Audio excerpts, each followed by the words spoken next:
burning. I mean, again, in continuing to be as authentic as I can be in the moment. I don't even know where to start. I didn't write anything down. I think it's just, I'm in the moment experiencing these emotions and thinking at the same time, right? It's and I can't, I need to get it out. I think that's probably what this is. I need to get it out, and it's a faster way of getting it out than writing, even though I am journaling. So I guess what I'm needing to get out is this fear that is coming up for me. I'm spending more time with this new individual, and it feels so good. Like it feels good. It feels balanced. It feels balanced in different,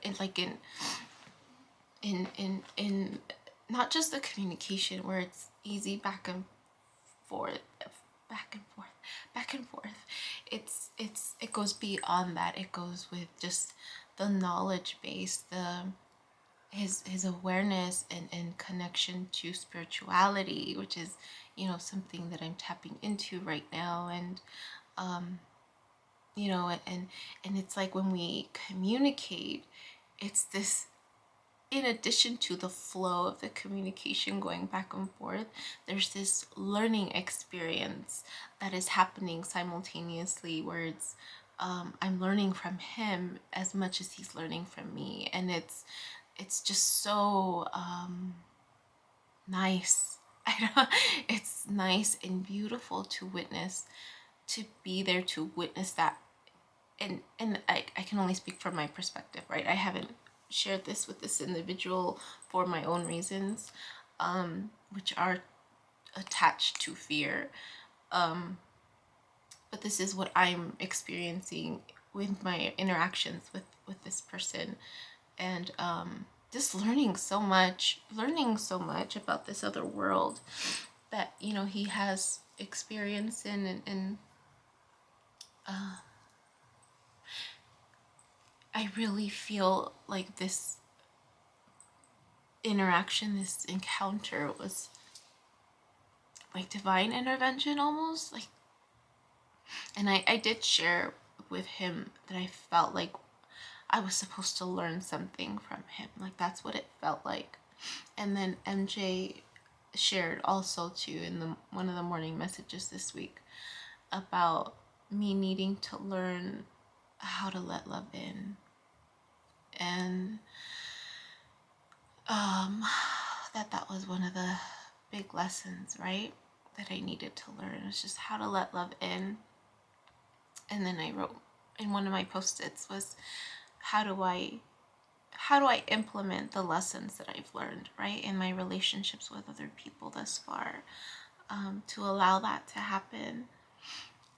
And our most recent encounter was just so nice, and there was just this this natural progression of things. And it was nice just to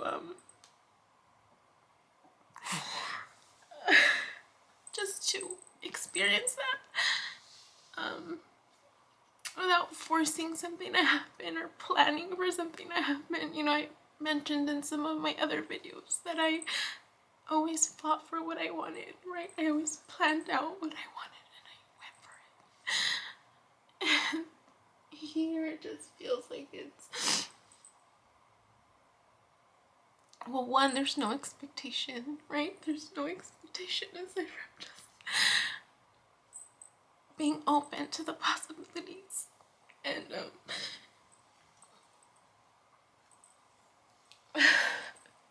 and so there's no agenda aside from learning. There's no agenda aside from learning. Learning from this experience, and we had a lovely time. I felt like it was lovely yesterday, and he held my hand, and he held me like it was cold that night, and then at the end, he gave me a kiss on the cheek, and it just felt really nice. It felt nice to not have anything planned, Like it was just unfolding as it should, and it made me feel really good. Scared, like really scared. I woke up happy. I felt good, but also just scared because I don't want to hurt him. I really don't.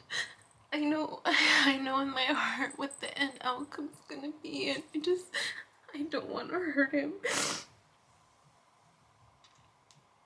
And he doesn't have any expectations. He's already shared that he doesn't have any expectations. So I'm scared.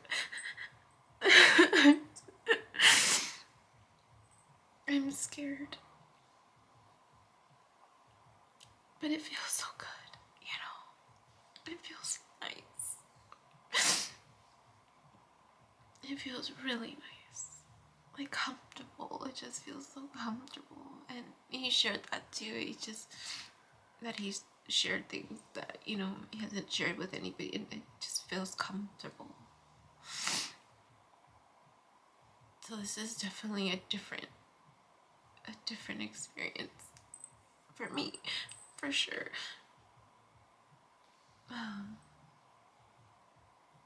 And I really have no expectations.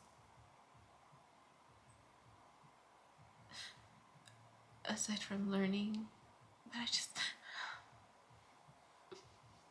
afraid.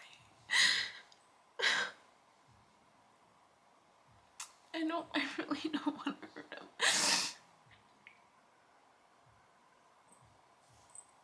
I'm afraid of what this possibility will unfold, And I mentioned this other energy that just keeps pulling at my heart.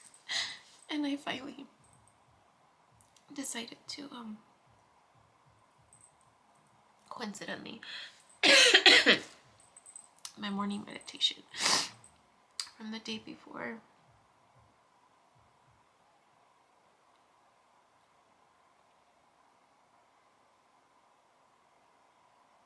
one of the oracle cards talked about fragments,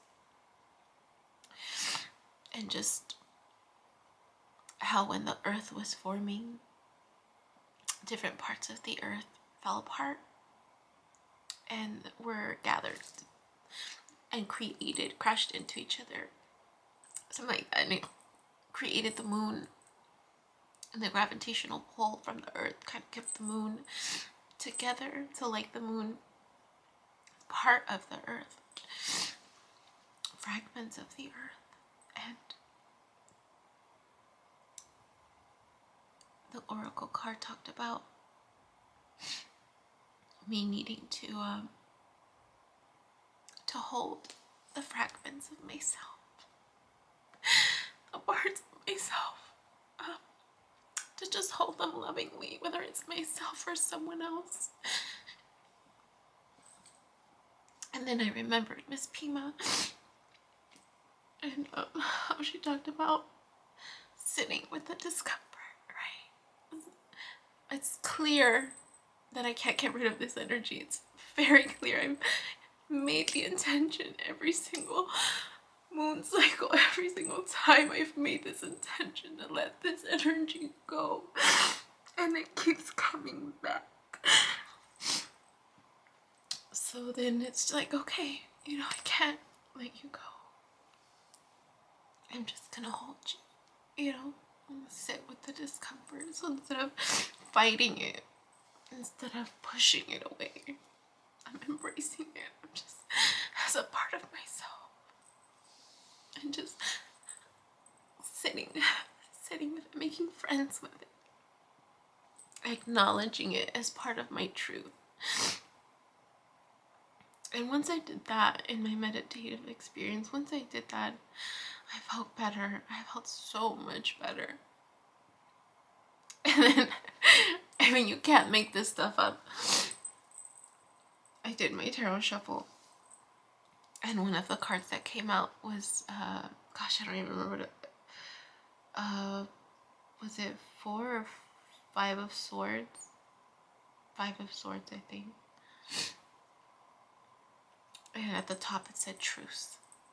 And I read it, and I hope it's 5 of swords. If not, I'll put in the description box what it's supposed to be. But I read it, and it talked about